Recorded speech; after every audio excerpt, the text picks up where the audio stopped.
நீங்கள் பார்த்து கொண்டிருப்பது உங்கள் ஜாஷ்வா டிவி. சகல ஜனங்களுக்கும் நற்செய்தி.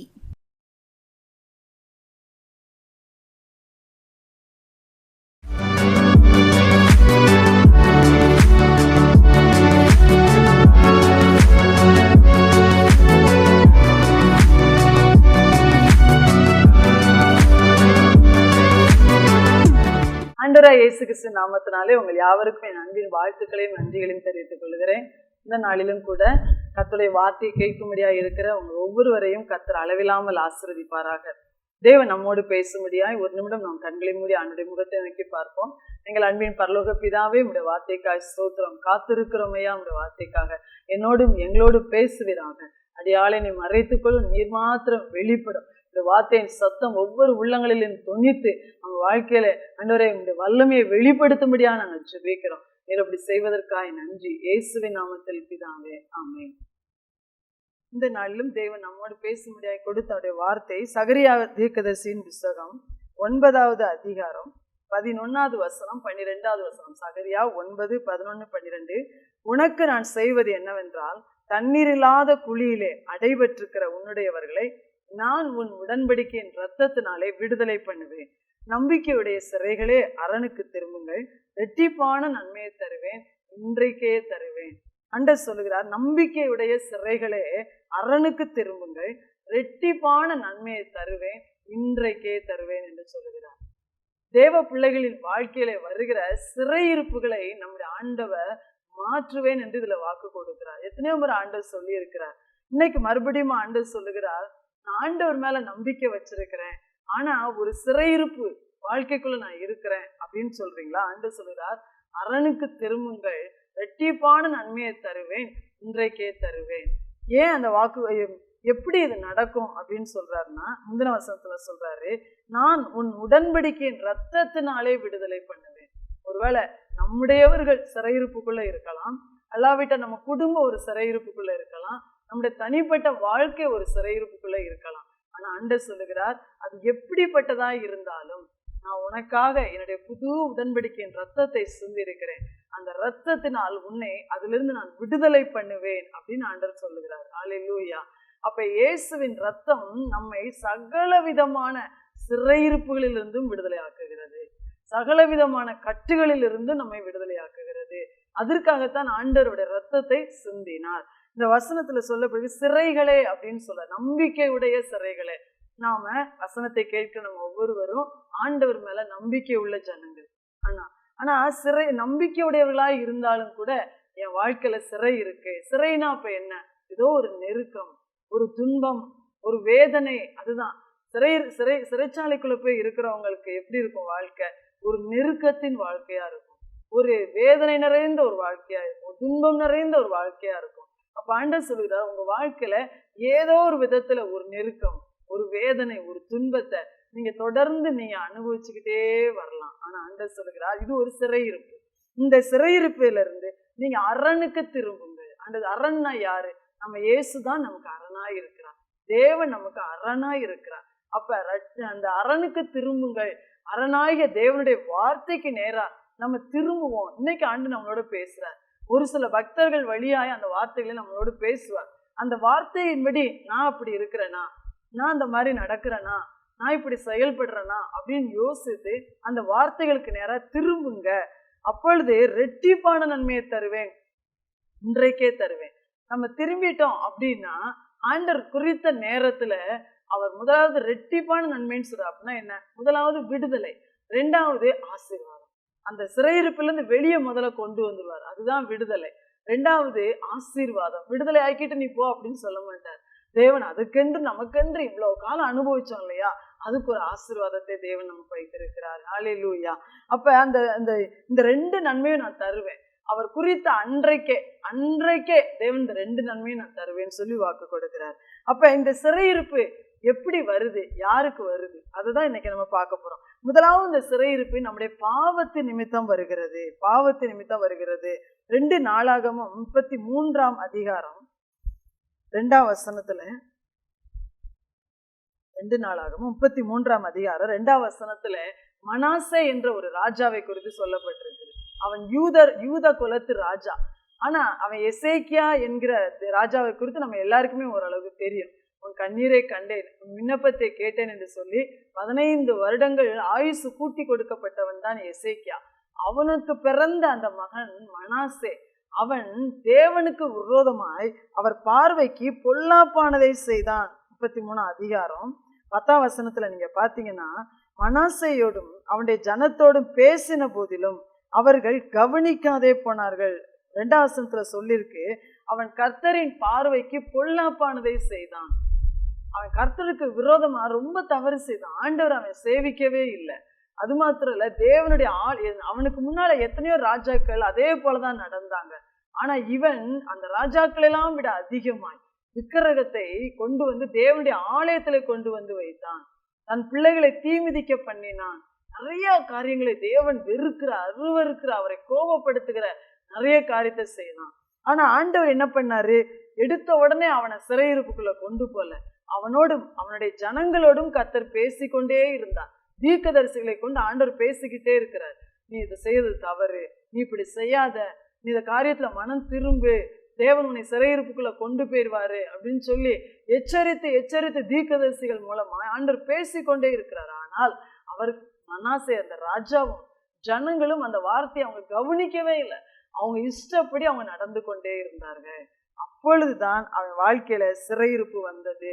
என்ன வந்துச்சு, அவனை திடீர் 11ஆம் வசனத்துல சொல்லப்பட்டிருக்கு, அசீரியா ராஜா தன் சேனாதிபதிகளை அனுப்பி மனாசையை முள் செடிகள்ல போய் பிடித்து அவனை 2 வெண்கல சங்கிலியால் அவனை கட்டி பாபிலோன் தேசத்துக்கு கொண்டு போனார்கள். வெண்கல சங்கிலியால் அவனை எப்படி கட்டி கொண்டு போயிருப்பாங்க யோசித்து பாருங்க. ரோட்ல இழுத்து அவனை கொண்டு போயிருப்பாங்க. எவ்வளவு தூரம் அவனை நடக்க வச்சாங்களோ தெரியாது. அடுத்து அவனை சிறைச்சாலையில கொண்டு போய் போட்டாங்க. பயங்கரமான நெருக்கம். அப்பதான் அந்த வசனம் போட்டிருக்க அடுத்த வசனத்துல, இப்படி அவன் நெருக்கப்படும் போது தன் தேவனாகிய கர்த்தரை நோக்கி கெஞ்சினான், தன் பிதாக்களின் தேவனுக்கு முன்பாக மிகவும் தன்னை தாழ்த்தினான். அப்ப ஆண்டவர் சொல்றாரு, முதலாவது உங்க வாழ்க்கையில சிறையிருப்பு எப்ப வரும் அப்படின்னா, நம்ம தேவனுக்கு விரோதமாய் பாவம் செய்யும் போது. ஒருவேளை சில பாவங்களை ஆண்டவர் நமக்கு வந்து எச்சரிச்சுக்கிட்டே இருப்பார், இது செய்யாத. ஒருவேளை பெரிய பாவமோ சின்ன பாவமோ நமக்கு அதை எச்சரிச்சுக்கிட்டே இருப்பார், இதை செய்யாத, இந்த மாதிரி இதை பார்க்காத, இப்படி பேசாத, இப்படி நடக்காத, இப்படி செய்ய என்று சொல்லி ஆண்டவர் ஏதோ ஒரு சில பாவங்களை நம்மோடு பேசிக்கொண்டே இருந்தும் நாம் அதை கவனிக்காமல், கர்த்தர் நம்மோடு இடைப்பட்டும் அவருடைய வார்த்தைக்கு செவி கொடுக்காமல் நாமும் நம்முடைய குடும்பமும் இருப்போம் என்றால், நம்முடைய வாழ்க்கையிலே, நம்முடைய குடும்பத்தின் வாழ்க்கையிலே சிறையிருப்பு வரும், வேதனைகள் வரும், நெருக்கங்கள் வரும், துன்பங்கள் வரும் அப்படின்னு ஆண்டவருடைய வசனம் சொல்லுகிறது. ஆனா இந்த சிறையிருப்புல இருந்து வெளியே வர்றதற்கு மனாசே என்ன பண்ணான் தெரியுமா, தன் பிதாக்களின் தேவனுக்கு முன்பாக தன்னை ரொம்ப தாழ்த்தினான், அவரை நோக்கி கெஞ்சினான், விண்ணப்பம் பண்ணினான், ஆண்டவரே எனக்கு இறங்கும், நான் இனிமே இந்த தவறை செய்ய மாட்டேன் என்று சொல்லி முதல்ல கவனிக்காம நடந்து கொண்டிருந்தவன் அந்த சிறைச்சாலைக்குள்ள போய் உட்கார்ந்து ஆண்டவர்கிட்ட அதிகமாய் கெஞ்சினான். அவன் செய்த தவறு ஆண்டவரால மன்னிக்கவே முடியாத குற்றமாய் இருந்தது.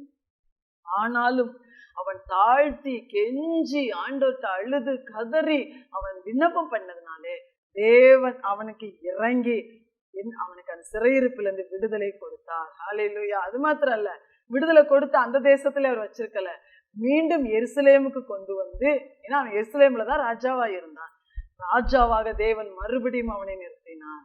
அப்பொழுது அவன் கர்த்தர்தான் தேவன் என்று அறிந்து கொண்டான். அடுத்து அவன் செய்த விக்கிரகம் எல்லாத்தையும் இடிச்சு தேசத்தை அவன் சுத்தம் பண்ணினான்.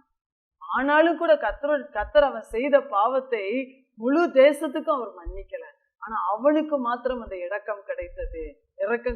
ஆண்டவர் சொல்கிறார், உங்க வீட்டுல, உங்க தனிப்பட்ட வாழ்க்கையில, உங்க குடும்பத்துல ஏதோ ஒரு வேதனை, ஏதோ ஒரு நெருக்கம் உங்களை அழுத்தி கொண்டு நெருக்கி கொண்டிருக்கிறதா, அது ஒருவேளை உங்க பாவத்தை நிமித்தம் வந்திருக்கலாம், நீங்க ஆண்டருக்கு செவி கொடுக்காததுனால வந்திருக்கலாம், அதை ஆண்டோடைய வார்த்தையை நீங்க அலட்சியம் பண்ணினதுனால வந்திருக்கலாம். ஆண்டவர் சொல்றார், அது எப்ப திரும்ப மாறும், ஆண்டவர்கிட்ட போய் உங்களை தாழ்த்தி கெஞ்சி இயேசுவண்டை வந்து அவருடைய சிலுவைக்கு முன்பாக வந்து நின்று, ஆண்டவரே எனக்கு இறங்கும் இறங்கும் நீங்க கெஞ்சி உங்க பாவத்தை விட்டு நீங்க மனம் திரும்பினால் மாத்திரமே தேவன் அந்த சிறையிருப்பை மாற்றுவார். ஹல்லேலூயா. பாவத்து நிமித்தம் வந்த சிறையிருப்புனா நீங்க மனம் மாறாம அது மாறவே செய்யாது. குடும்பமாய் செய்த தவறு நிமித்தம் வந்து சிறையிருப்புனா நீங்க குடும்பமா சரிப்படாம அந்த வேதனை மாறவே மாறாது. வேத வசனத்தின்படி கர்த்தர் சொல்கிறார், நம்பிக்கையுடைய சிறைகளை உங்கள் அரணுக்கு திரும்புங்க, உங்கள் தேவனுக்கு நேராய் திரும்புங்க. உங்கள் பாவங்கள் எது என்று ஆராய்ந்து பார்த்து ஆண்டவர்கிட்ட அதை ஒப்பு கொடுத்து தாழ்த்தி கெஞ்சி கேளுங்க. ஆண்டவரே, எங்களுக்கு இரக்கம் பாராட்டும், இந்த சிறையிருப்புல இருந்து எங்களை விடுதலை ஆக்கும், எங்களை ஆசீர்வதியும் கேளுங்க. கர்த்தர் கட்டாயம் உங்களை விடுதலையாக்கி உங்களை அவர் ஆசீர்வதிப்பார். அடுத்து தேவ பிள்ளைகளுக்கு எப்படி சிறையிருப்பு வருகிறது என்று சொன்னால், சங்கீதங்களின் புஸ்தகம் 105ஆம் அதிகாரம் 17ஆம் வசனம் பாருங்க. அவர்களுக்கு முன்னாலே ஒரு புருஷனை அனுப்பினார். யோசேப்பு சிறையாக விற்கப்பட்டான். அவன் கால்களை விலங்கு போட்டு ஒடுக்கினார்கள். அவன் பிராணன் இரும்பில் அடைபட்டிருந்தது. கர்த்தர் சொன்ன வார்த்தை நிறைவேறும் அளவும் அவருடைய வசனம் அவனை புடமிட்டது. இங்கு ஒரு தேவ பிள்ளை யோசேப்பு இருக்கிறான். அவன் கர்த்தருடைய பிள்ளை, கர்த்தருக்கு பயந்த பிள்ளை. ஆனா அவன் வாழ்க்கையில பல வருடங்கள் சிறையிருப்பு இருந்தது. அதுக்கு காரணம் என்னன்னு, அவன் சிறையாக விற்கப்பட்டான். அவன் காலை விலங்கு போட்டு ஒடுக்கினாங்க. சிறைச்சாலைக்குள்ள விலங்கு போட்டு அவன் காலை ஒடுக்கினாங்க. அவன் பிராணன் இரும்பிலே, சிறைச்சாலையாகி அந்த இரும்புக்குள்ள அடைக்கப்பட்டு கிடந்தது. அதுக்கு காரணம் என்ன அப்படின்னா, கர்த்தர் சொன்ன வார்த்தை நிறைவேறும் அளவும் அவருடைய வசனம் அவனை படமிட்டது. ஆண்டவர் அவனை குறித்து ஒரு வார்த்தை சொல்லி இருந்தார். ஆண்டவர் அவன் மேல ஒரு தேவ திட்டத்தை வைத்திருந்தார். அந்த வார்த்தை தான் அவனை இப்படிப்பட்ட சிறையிருப்புக்குள் வழியாக அவனை புடமிட்டது. அல்லேலூயா. அப்ப பாத்தீங்களா, நம்ம தேவன் தெரிந்து கொண்டு நம்ம மேல ஒரு தேவ திட்டத்தை அவர் வைத்திருப்பார் என்றால், நம்ம மேல ஒரு தேவ சித்தத்தை வைத்து நமக்கு அவர் வார்த்தையை சொல்லியிருப்பார் என்றால், ஒருவேளை வார்த்தைனா யோசேப்புக்கு அந்த வார்த்தை எப்ப சொல்லப்பட்டுச்சு?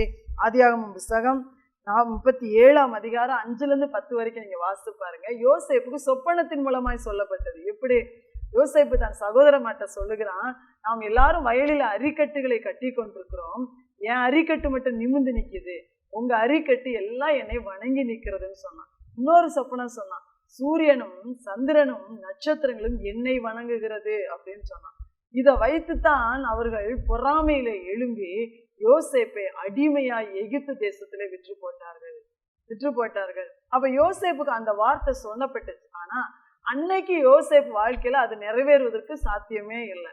ஆனா அந்த உயர்வு, ஒரு தேசத்தின் அதிபதியாய் உயர்த்தப்படுகிற அந்த உயர்வு அவனுக்கு வரணும்னா அவன் புடமிடப்படணும், அவன் வாழ்க்கையில அவன் உருவாக்கப்படணும். அதனாலதான் ஆண்டவர் யோசேப்பை சிறையாக அனுப்பினார்.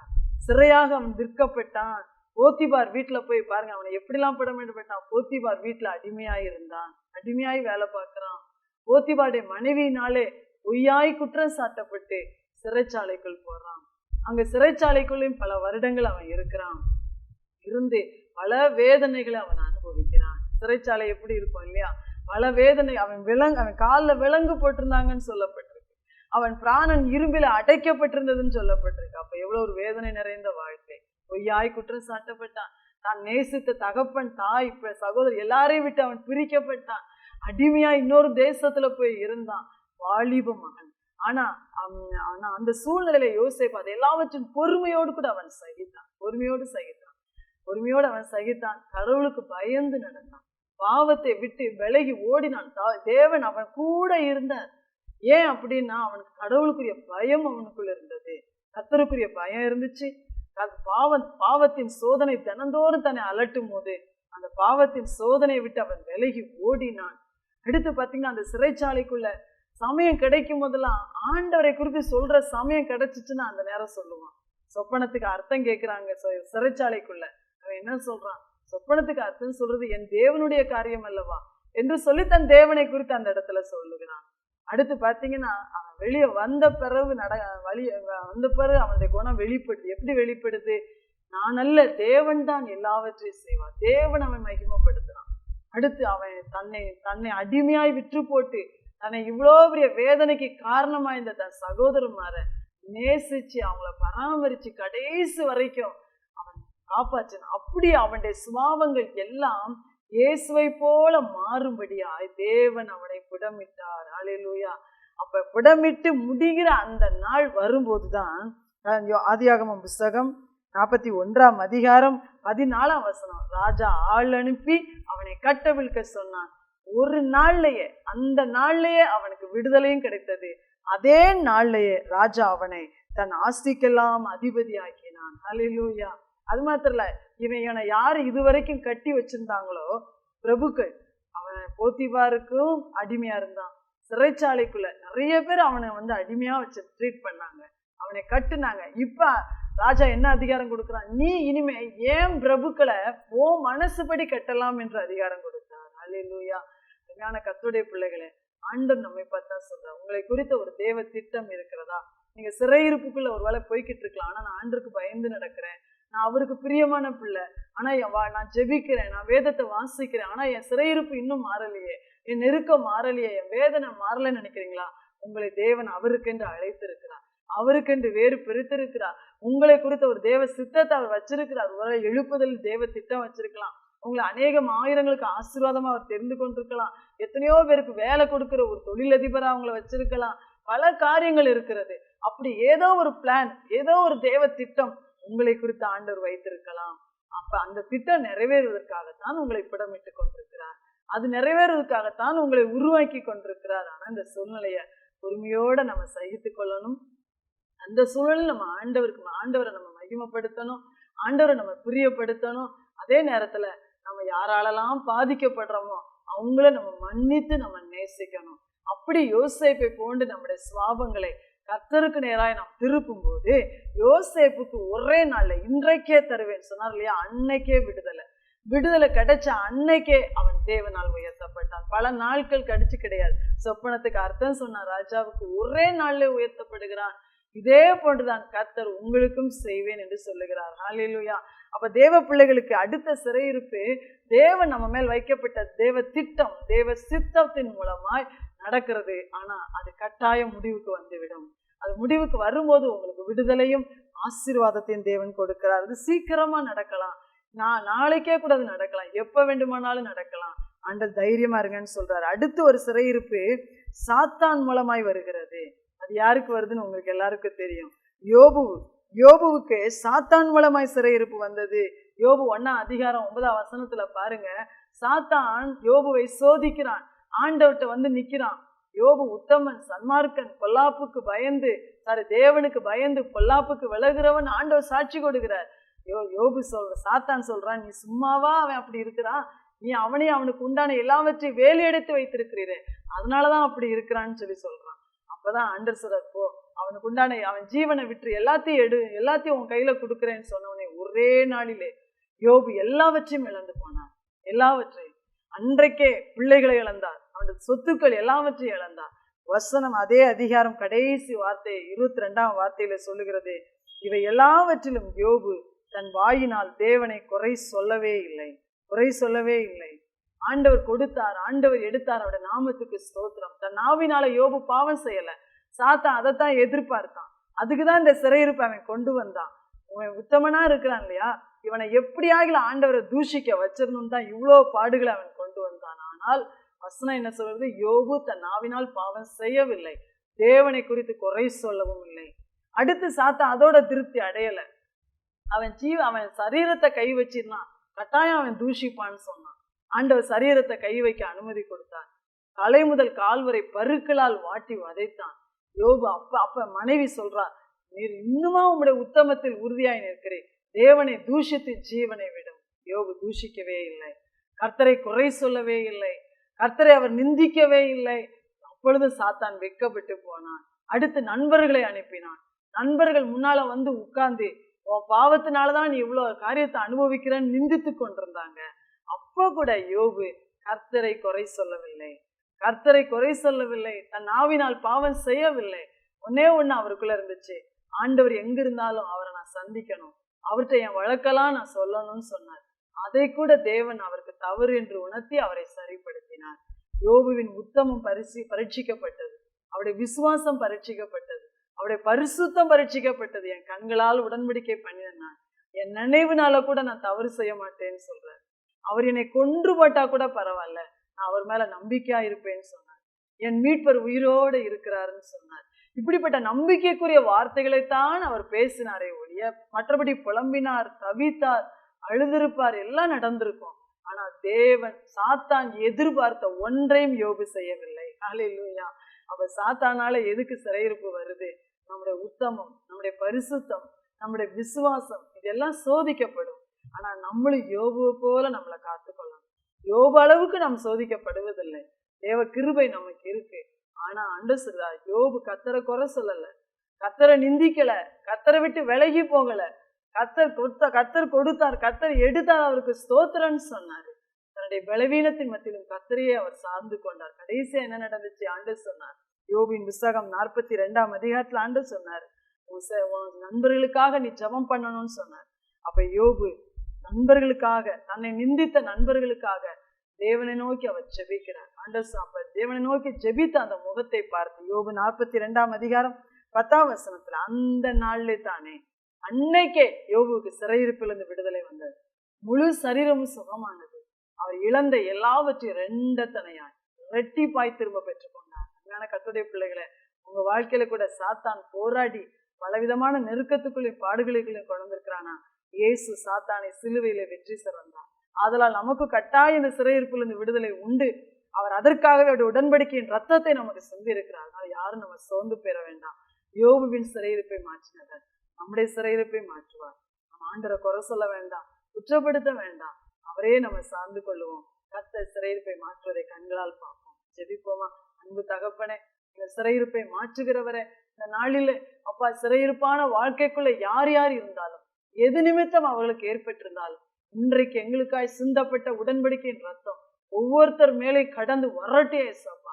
வாலிபர்கள், பெரியவர்கள், தனிப்பட்ட பிள்ளைகள், அன்றைய குடும்பங்கள் மேல இயேசுவின் ரத்தத்தின் வல்லமை இறங்கி வரட்டும், வார்த்தையின் வல்லமை இறங்கி வரட்டும். இறங்கி வந்து அன்றைய சிறையிருப்புகளை மாற்றி விடுவிப்பீராக, ஒவ்வொருவரையுமே ஆசீர்வதிப்பாராக.